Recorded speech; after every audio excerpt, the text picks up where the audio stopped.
नीति जो है रिवाइज पॉलिसी उसमें बहुत सारी चीज़ों का हमने नए सिरे से किया। जैसे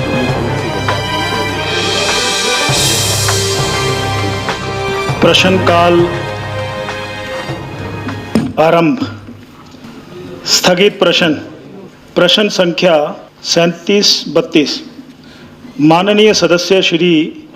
मुकेश अग्निहोत्री जी। अध्यक्ष महोदय, ये प्रश्न जो है करुणा से जुड़ा हुआ है और जिन लोगों के पेरेंट्स ने सरकारी सर्विस करते हुए जिनकी मौत हो गई, निधन हो गया, और आज भी वो यहाँ पे शिमला में धरने पे बैठे हुए हैं। असेंबली चली हुई है, दिन रात वो इस मांग को लेके कि हमें सरकारी नौकरी दी जाए। अध्यक्ष महोदय, जो मुख्यमंत्री जी ने ये आंकड़ा दिया है, एक तो इन्होंने कहा है कि हमने रिवाइज पॉलिसी जारी की है। ये पॉलिसी क्या है? और दूसरा, हालांकि उनका दावा है कि ये 4500 लोग हैं, सरकार का आंकड़ा है कि 2779 मामले लंबित हैं। और मुख्यमंत्री जी ने कहा है कि हम प्राथमिकता के आधार पर भर रहे हैं और अब तक 706 नियुक्तियां दी गई हैं। अध्यक्ष महोदय, लोगों के लंबे अरसे से लोग इंतज़ार कर रहे हैं। 45 साल की जो उनकी नौकरी, सरकारी नौकरी क्या लिमिट थी, एज लिमिट, वो भी निकल गई काफ़ी लोगों की। और मैं मुख्यमंत्री जी इस बारे में पहले भी वक्तव्य दे चुके हैं हाउसेज में, लेकिन ये मसला सुलझ नहीं रहा है। मैं मुख्यमंत्री जी से ये जानना चाहता हूँ कि क्या ये जो आपने डिपार्टमेंट्स में 5% की लिमिट लगाई है, क्या आप इस लिमिट को हटाएंगे? नंबर 1। नंबर 2, क्या आप जो है वन टाइम रिलैक्सेशन देके इन लोगों को नौकरियों पे एक मुश्त लगा देंगे और उसकी कोई कट ऑफ डेट आप निर्धारित करने के पक्ष में हैं? क्योंकि ये मानवता से जुड़ा हुआ मसला है। वो लोग जिन्होंने हमारी सेवा की है और लंबे समय तक, और आज उनको नौकरी हासिल करने के लिए नियमों के तहत प्रावधान है, लेकिन प्रावधान ऐसे हैं कि उनका भी समय निकल जाएगा। तो मुख्यमंत्री जी, क्या आप 5% की लिमिट हटाने के पक्षधर हैं, और क्या आप इनको वन टाइम रिलैक्सेशन देके सबको इकट्ठी नौकरियां देने का ऐलान करेंगे? माननीय मुख्यमंत्री महोदय। अध्यक्ष महोदय, ये बहुत ही महत्वपूर्ण प्रश्न है और स्वाभाविक रूप से ये हम सब की चिंता का विषय है कि जिनके परिवार का कोई सदस्य सरकारी नौकरी करते हुए जिसकी मृत्यु हो गई और परिवार में पालन पोषण के लिए वो उस कर्मचारी जो उनके परिवार के सदस्य सरकारी क्षेत्र में नौकरी करता था उस पर आधारित थे, और ऐसे में परिवार के ऊपर एक बहुत बड़ा संकट आ जाता है। तो हिमाचल प्रदेश सरकार की ओर से जो नीति इसमें बनी है और उस नीति के अंतर्गत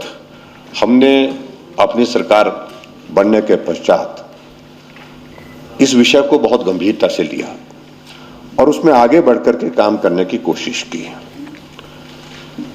और मैं ये भी कहना चाहता हूं, जो हमने यहाँ जवाब जो दिया है, हमारी जो 7 मार्च 2019 को जो संशोधित जो नीति जो है, रिवाइज पॉलिसी जो है, उसमें बहुत सारी चीज़ों का हमने नए सिरे से किया। जैसे प्रमुख रूप से जैसे आप पूछ रहे नीति के बारे में, उसमें पहले यह था प्रावधान कि अगर कोई सदस्य की मृत्यु हो जाती है, उसमें एक लिमिट लगाई गई थी। अगर कोई 50 साल की आयु के बाद कोई आदमी मर जाता है तो उसके परिवार का कोई सदस्य नौकरी मांगने के लिए करुणामूलक आधार पर पात्र नहीं होगा। जब हमने इस सारी चीज को देखा कि हमने कहा ये बहुत एक ऐसा एक जो कंडीशन लगा दी गई है, एक शर्त लगा दी है जो व्यवहारिक नहीं है। और उसमें मानवीय दृष्टिकोण भी नहीं रिफ्लेक्ट होता है, क्योंकि आदमी का जन्म, आदमी का मृत्यु आदमी के हाथ से परे है। अगर मृत्यु 50 वर्ष के बाद हो जाएगी तो उसके बाद वो उस परिवार का कोई इस तरह से पात्र ही नहीं रहेगा, ये उचित नहीं है। पहली बात हमने इसमें की कि 58 साल की आयु तक, जब तक वो नौकरी, अंतिम दिन नौकरी के भी अगर किसी की अगर मृत्यु हो जाती है कुछ कर्मचारी के, उसके परिवार के सदस्य भी पात्र होंगे। तो इसलिए पात्रता का एक बहुत बड़ा एक जो है वो हमने उसमें जो है एक मापदंड उसमें परिवर्तन किया। उसमें बहुत सारे लोग जो हमको मिलते थे, बार बार मिलते थे अध्यक्ष महोदय, वो कहते थे कि अब इसमें हमारा क्या कसूर है, 51 वर्ष की आयु में मेरे पिताजी की मृत्यु हो गई, मेरे पति की मृत्यु हो गई, हम परिवार जो है वो उनके आय पर ही आधारित था। और तो ऐसे में बहुत बड़ा संकट उस परिवार के सामने आ जाता था कि उनकी पात्रता ही समाप्त हो जाती थी। तो एक तो उनको पात्र बनाया, दूसरा अध्यक्ष महोदय कि जो आय सीमा को हमने 2 फेजेज में बढ़ा करके 2 बार हमने उसमें इंक्रीज किया, और कुल मिलाकर के जो उसमें इंक्रीज किया 2.5 लाख तक उसमें जो है उन्हें एक क्राइटेरिया ये भी किया। और तीसरी बात जो आप जो बात कह रहे थे, तो हमने उसमें 706 जो हमने विभागों में जो नियुक्तियां दी हैं, उसके अलावा जो है 50 जो है हमारे बोर्ड और निगमों में हुई, और ये इनको दोनों को अगर मिलाएं तो 756 टोटल हमने नौकरियां दी हैं। जहां तक जो हमारे पास, मैं अध्यक्ष महोदय ये भी जानकारी देना चाहूंगा कि जुलाई 2019 तक हमारे पास 4040 मामले थे कोरोना मूल्य के आधार पर, और उसमें अब लगातार ग्रेजुअल उसमें जो है वो लगातार जो डिक्रीज हो रही है, क्योंकि हम उसमें नौकरियां उसमें प्रावधान इसमें दे रहे हैं, और उसमें जो पेंडिंग एप्लीकेशन है अब 2779 जैसा आपने कहा। और अध्यक्ष महोदय जहां तक आपने एक बात कही, उसमें एक तो ये 45 साल की एज लिमिट जो है इस पर लागू नहीं है, एक बात मैं बड़ा स्पष्ट कर रहा हूं। दूसरी जो 5% की जो लिमिट है कि 5% of the total vacancy position उस डिपार्टमेंट में, उसमें जो है उसमें हम ये करने की कोशिश कर रहे हैं। आप इसको बढ़ाने की बात कर रहे हैं, तो मैं सिर्फ इतना इसमें कहना चाह रहा हूं कि इन सारे विषयों को लेकर, क्योंकि जब भी हम प्रवास पे जाते हैं या यहाँ शिमला में भी होते हैं, तो कोरोना मूल्य के आधार पर हर रोज 5, 7, 10 आदमी ऐसे मिलते हैं जो जिनके चेहरे पर देख करके, बच्चों के इस पर देख करके हमको बहुत ऐसा लगता है कि सही मायने में इनको मदद होनी चाहिए। कुछ लोग बहुत ही गरीब हैं, बहुत ही ऐसी सिचुएशन में हैं, और बार बार वो मिलते रहते हैं। तो ये सारी चीजें जो हमने करने की कोशिश की, लेकिन अध्यक्ष महोदय मैं आगे बढ़ करके उसमें ये जरूर मैं कहना चाहूंगा कि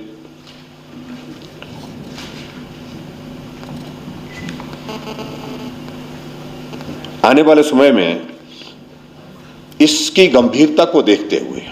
हम उस दिशा में अब प्रयत्न करने की कोशिश कर रहे हैं कि क्या ये संभव है और इसमें राहत कैसे दी जा सकती है, और राहत देने का रास्ता क्या हो सकता है। उस दृष्टि से हमने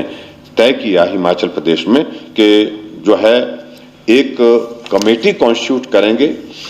मुख्य सचिव की अध्यक्षता में, और वो कमेटी इन सारे एस्पेक्ट्स को, ये 5% वाला एक ये भी है, और उसमें जो आपकी जो मंशा है कि वन गो में, यानी कि एक मुश्त में हम क्या ऐसा सोच सकते हैं, तो व्यवहारिक रूप से उन सारी चीज़ों को कैसे किया जा सकता है, उन बातों को लेकर के जो किया जा सकता है, जो भी संभावना हो सकती है, उनको हम करने की कोशिश कर रहे हैं।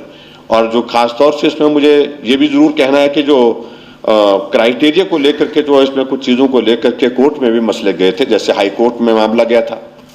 हाई कोर्ट में मामला गया था, तो उसमें एक बात आई थी कि जो पेंशन को निकाल करके जो है वो इनकम गिनी जाए, एक बात हाई कोर्ट ने कही थी। लेकिन उसके बाद फिर सुप्रीम कोर्ट में मामला जब गया 2019 में, तो उसमें एक निर्णय वहां से आया कि पेंशन को भी गिने, पेंशन को भी इनकम में गिने, जिनको परिवार को जो पेंशन मिलती है उसको इनकम में गिने। और उसके कारण जो है बहुत सारे लोगों की जो पात्रता, जो हमारी इनकम क्राइटेरिया का जो निर्धारित जो मापदंड किया है, उसके कारण जो है वो नहीं बन पाई है। तो ऐसे इश्यूज उसमें हैं, तो इसलिए इन तमाम इश्यूज को इकट्ठा करके विचार करके हम इस बात को सुनिश्चित करेंगे कि हम इन लोगों के लिए मदद करने की मंशा रखते हैं, और मदद करने के लिए हमने कदम उठाए हैं। और मदद करने के साथ साथ में जो चीफ सेक्रेटरी की अध्यक्षता में कमेटी कॉन्स्टिट्यूट करके सारे मसलों को एग्जामिन करेंगे, उसके बाद जो वे आउट निकलेगा वो करेंगे। श्री रामलाल ठाकुर जी। माननीय मुख्यमंत्री जी ने कहा कि 4000 केसेस ऐसे थे जिनको, जो पात्र व्यक्ति थे जिनको जो है वो नौकरियां देनी थी, और यहाँ पे ख भाग में ये लिखा है कि 2779 जो है ऐसे मामले हैं जो लंबित पड़े हैं। 2018 से लेके 2021 तक जो है 706 मामले जो है उनको जो है नौकरियां दी गई। माननीय अध्यक्ष महोदय, मैं माननीय मुख्यमंत्री से जानना चाहूँगा कि एक और तो आपने ये कहा कि सर्विस खत्म होने से, रिटायरमेंट से पहले अगर मान लो 2 दिन पहले भी किसी की मृत्यु होती है तो वो भी पात्र हो जाएगा। मैं कहना चाहूँगा इसका क्या उद्देश्य है, जब 5% जो वैकेंसीज हैं उसका आपने फार्मूला लगा रखा है,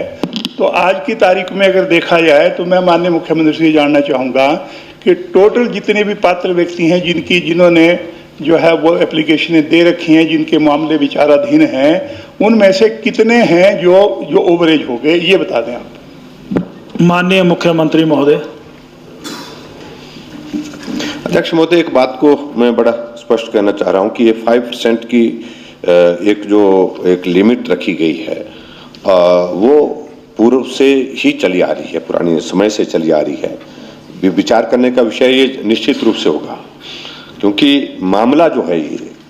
अध्यक्ष महोदय, ये सुप्रीम कोर्ट में भी मामला गया था और सुप्रीम कोर्ट ने अपनी इसमें बात कही है कि जो इसके लिए जो पात्र हैं लोग, पात्रता के ऊपर उन्हें एक बहुत इम्पोर्टेंट जो टिप्पणी की है कि ये अधिकार नहीं है, यानी कि अधिकार के रूप में इसको नहीं मांगा जा सकता, नहीं लिया जा सकता है कि अगर परिवार में कोई सदस्य जो है वो बिल्कुल उसमें सरकारी नौकरी में करते हुए जो है वो उसकी मृत्यु हो जाती है तो उसके परिवार को नौकरी मिलनी ही चाहिए। तो इसके कारण एक बहुत बड़ा लेकिन फिर भी उसके बावजूद भी हमने इस क्राइटेरिया को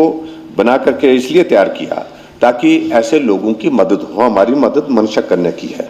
जहां आप कह रहे हैं कि 5% कोटे की अगर बात कर रहे हैं, तो मैं कह रहा हूं कि ये तो एक तो पहले समय से चला आ रहा है, और दूसरा जो हम इस चीज को देख रहे हैं, जो लोग इसमें एलिजिबल नहीं होते, क्योंकि आते तो सभी हैं कि नौकरी पाने की इच्छा स्वाभाविक रूप से सबकी होगी, लेकिन जो कुछ लोग एलिजिबल नहीं होते हैं तो उनको हम एक्सक्लूड भी कर रहे हैं। और जो नंबर हमने इसलिए ये जो नंबर हमारे पास 2779 का दिया गया है, ये इसके साथ ही इसी को ध्यान में रखते दिया गया है। और जहां तक मैंने आपके समक्ष सारी बातों का यहाँ पर जो जवाब दिया है, उसके आधार पर मैं यही कहना चाहता हूं कि जो अभी भी जो अति निर्धन जिस उम्र में लोग जो हैं, उनके लिए जो है हमने ये वास्तव में उनके लिए ही है ये करुणामूलक आधार पर नौकरी देने का प्रावधान। लेकिन जहां कुछ लोग 5% की सीलिंग के कारण और कुछ उसके बाद जो है 2,50,000 की जो इनकम क्राइटेरिया के उस सीलिंग के कारण जो है वो पात्रता के इसमें जो है वो नहीं आ पा रहे हैं, तो ऐसे में कठिनाई तो आ रही है। तो हमको इसको जो है एक बार पुनः विचार करने के लिए जो मैंने बात कही है कि मुख्य सचिव की अध्यक्षता में कमेटी कॉन्स्टिट्यूट करके इन सारे चीजों को जो ज्यादा से ज्यादा मतलब हमारी जो मदद करने की इसमें है, उसमें हम कैसे सफल हो सकते हैं, कैसे हम कामयाब हो सकते हैं, उस दृष्टि से हम हिमाचल प्रदेश में करुणामूलक आधार के सभी लोगों को मदद करने की मंशा रखते हैं। अध्यक्ष महोदय, ये कहना है।